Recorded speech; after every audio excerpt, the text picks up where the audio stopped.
Hey, welcome to another episode of geekoutdoors.com. And so today I'm going to be showing you how to create timestamps in your video descriptions of your YouTube videos so that whenever you have longer videos, like for me, over 30 minutes, an hour plus, I consider those longer videos. And so maybe you want to be able to give viewers the options to skip over to the parts that you think are important. And so it's really super easy to do. So what you would do is you would open up your YouTube video and go to the edit section and then just go ahead and add the timestamp anywhere you want in the description. So in this case, I'm just going to add it here as a test.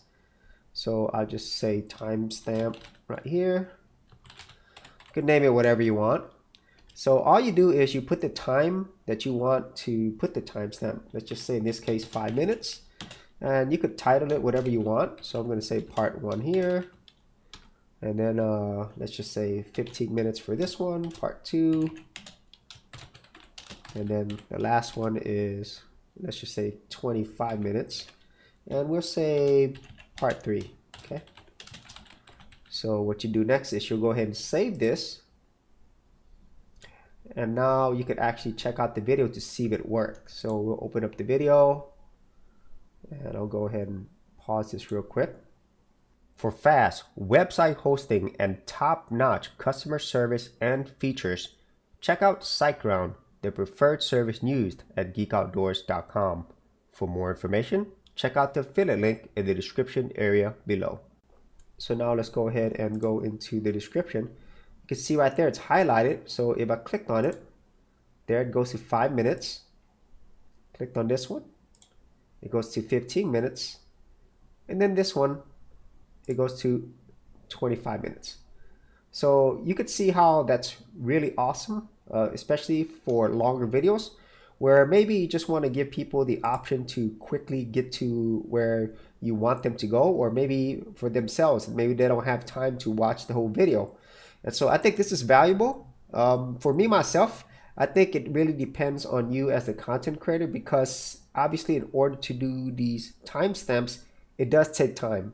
Okay, so for me, I haven't gotten as much value out of it to actually do the timestamps, but I could see why this could be really helpful for people. And so this is something that you wanted to do for your video content and for your viewers.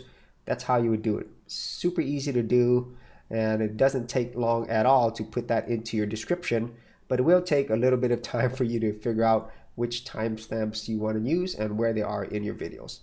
And so if you actually had any thoughts on this, be sure to leave down in the comments area below. And if you did want to see my entire YouTube journey playlist, I will also leave that in the description area as well. So as always, if you did get value out of these videos, be sure to share, like, and subscribe. Hey geeks, if you are a creative geek like me and you wanted to learn how to create content on YouTube and other places on the internet, then check out my Gold Content Creators Group, where you'll get access to 30 videos plus additional content for all the creative geeks out there. And the best part of it is, all of this is free. Simply head over to the link below, check out my page, and sign up for my Gold Content Creators Group. Thanks for watching, and I'll see you on the other side. Thanks for checking out this episode. And as always, if you like these videos, be sure to click on the subscribe button.